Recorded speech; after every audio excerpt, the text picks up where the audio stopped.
Boker Tov Umvorach.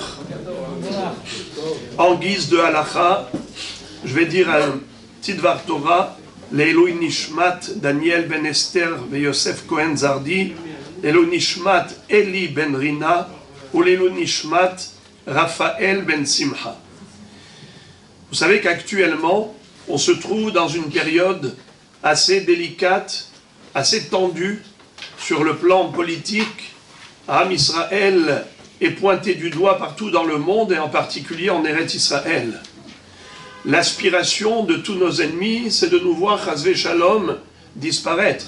On n'a même pas le droit de se défendre lorsqu'ils voient qu'on arrive à éliminer l'ennemi.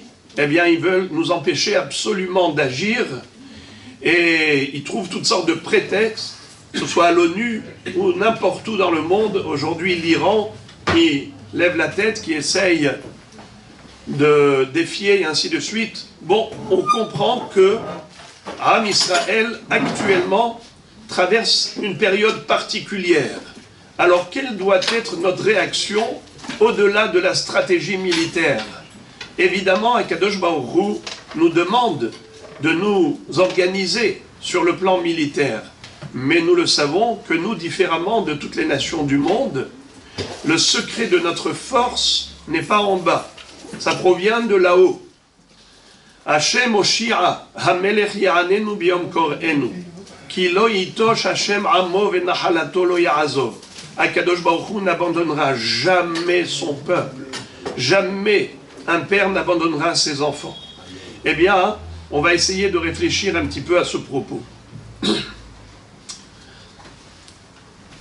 Nous avons un passouk qu'on a récité ce matin dans Tehilim, Ele barechev, ve ele basusim, va anachnu beshem Hashem Elohenu nazkir.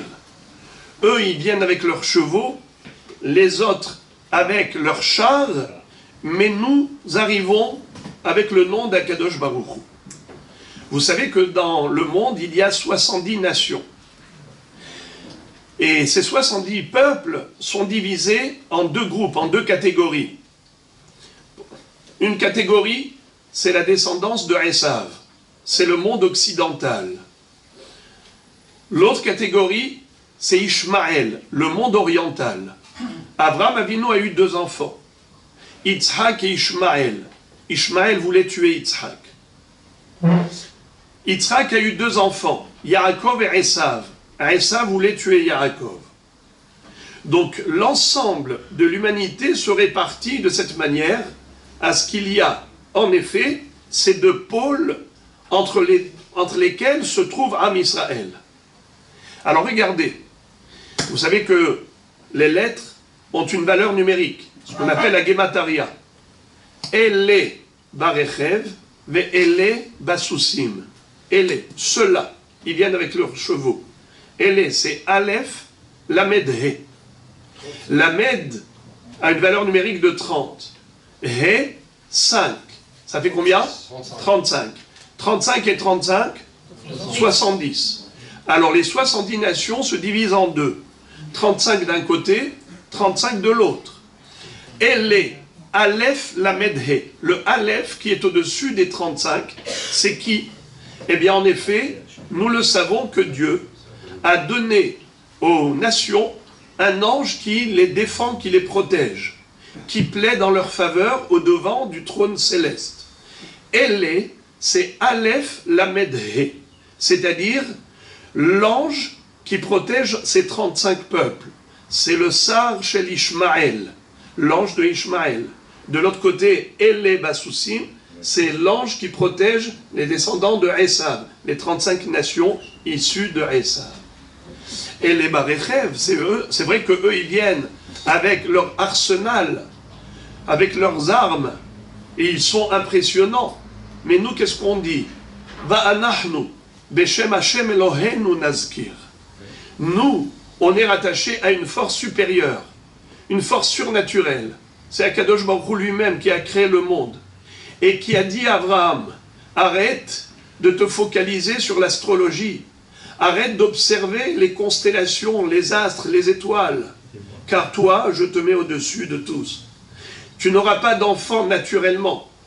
Tu auras des enfants de manière surnaturelle, car je t'ai placé au-dessus des signes du zodiaque. Donc Israël n'est pas soumis au déterminisme. En mazal Israël. Pourquoi Israël n'est pas soumis au mazal? Car selon le mazal, Israël ne devrait pas exister. Sarah Imenu était stérile. Elle n'avait même pas de matrice.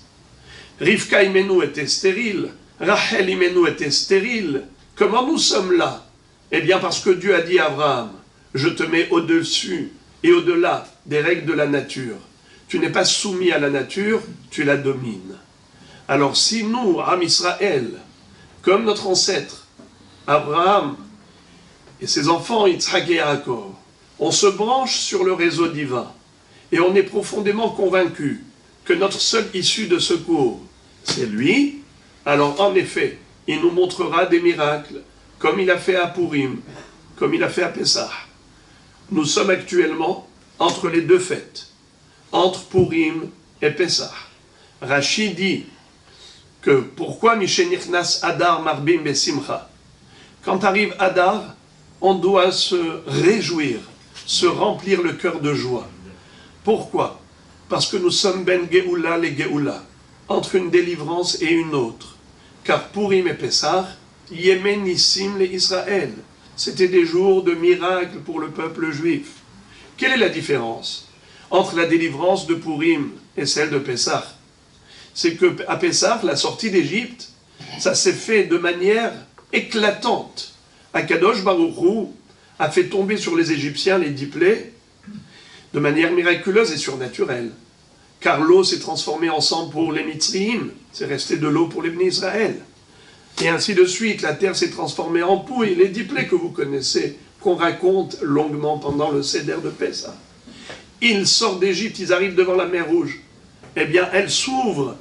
La mer est divisée, fendue pour laisser passer Israël à pied sec, pour ensuite noyer les prédateurs, les Égyptiens qui les ont poursuivis. Ils arrivent dans le désert, il n'y a pas de quoi manger, en effet, mais Akadosh Baruch Hu leur envoie le pain du ciel, la manne céleste. Il n'y a pas possibilité de boire. Et bien, Akadosh Baruch Hu dit à Moshe Rabbeinu de frapper le rocher pour en extraire de l'eau, le puits de Myriam. Oui, mais ils sont en danger par rapport aux intempéries, la canicule en journée, le froid glacial la nuit. Mais Israël ne souffre pas. Dieu leur envoie les nuées de gloire par le mérite de Aaron, Anané, Kavod. Et c'est comme ça qu'ils sont protégés pendant 40 ans. Hommes, femmes et enfants, jeunes et vieux, vivent dans des conditions paradisiaques alors qu'ils se trouvaient dans un environnement infernal. Le désert, c'est l'enfer, c'est pas possible pour tout un peuple d'y vivre, survivre. Et Israël, oui, a vécu confortablement. Ce qui veut dire que Akadosh Baruch Hu a modifié et chamboulé les règles de la nature en faveur de ses enfants. Ça, c'est le Nes de Pessah, les Nissim de Yetziat Mitzrayim, la sortie d'Égypte. Mais Purim, c'est pas du tout comme ça. Certes, nous étions en danger d'extermination. Haman souhaitait éradiquer Israël de la carte, comme aujourd'hui, ça provient d'Iran, de Perse. Cette même vocation n'a pas changé depuis des millénaires. C'est d'Iran, c'est de la Perse qu'on a voulu exterminer Israël. Haman Aracha, aujourd'hui c'est pareil. C'est de là-bas qu'on génère toutes les énergies et les forces de terrorisme.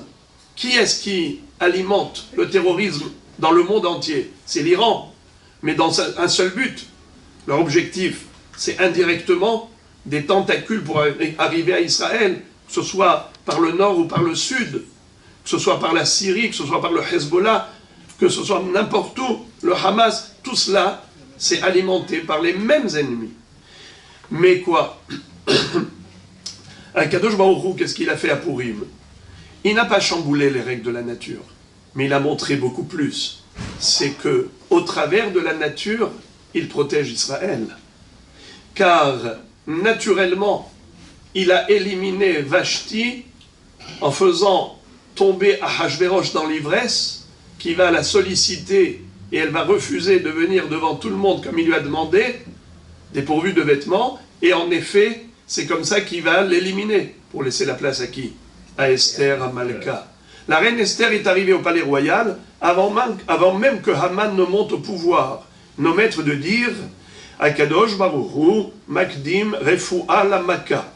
Avant la plaie, Dieu a déjà créé l'antidote. Avant Haman, Esther, Amalka était déjà là, présente dans le palais royal. Et ensuite, il se passe des choses, des incidents.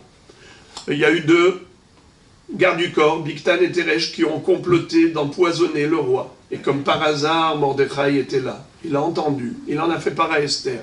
Il a sauvé la vie du roi. Et Esther l'a dit au nom de Mordechai. Et c'est comme ça qu'il a été inscrit dans le livre des Chroniques. Et un jour, naturellement, il a fait une insomnie. Il n'a pas pris d'Exomil. D'accord? Ça arrive d'oublier de prendre son calmant avant d'aller dormir. Alors, il n'y a rien d'extraordinaire. Tout peut nous paraître ordinaire. Mais Dieu a montré qu'au travers d'une vie ordinaire, il tient la main à ses enfants. Il ne les abandonne jamais. Il ne lâche pas Israël. Et toute personne qui a souhaité, Chasvé Shalom, anéantir Israël, non seulement qui n'a pas réussi, c'est lui qui a été anéanti. Le peuple de Paro, tous noyés, Haman et tous les Amalekim, battus, combattus et battus, Baruch Hashem, les miracles, qu'ils soient d'ordre naturel ou surnaturel, mais Akadosh Baruch Hu agit. Hinne, loyanum, veloishan, shomer Israël. Ni ne dort, ni ne sommeille le gardien d'Israël. Nous, on va faire dodo, mais pas lui. Je pense que les Hayalim qui se trouvent au front de guerre, actuellement, sont les plus à même à vous raconter les miracles qu'ils vivent, des miracles naturels ou surnaturels. Entre Purim et Pessah, la vie d'Israël, elle est entre Purim et Pessah. C'est-à-dire, on a toujours recours à cette intervention divine, qu'elle soit surnaturelle ou naturelle. Ben Geoula, les Geoula. C'est cette période, entre une délivrance et une autre, en attendant la 3e, celle attendue depuis des millénaires, la rédemption finale, que Akadosh Baruch Hu nous permette de la vivre avec le sauvetage miraculeux d'Israël et qu'on puisse émettre très bientôt vivre l'avènement messianique afin de voir déjà en ce Chag HaPessah le Beth Amikdash reconstruit pour qu'on puisse servir Akadosh Baruch Hu comme jadis et à jamais.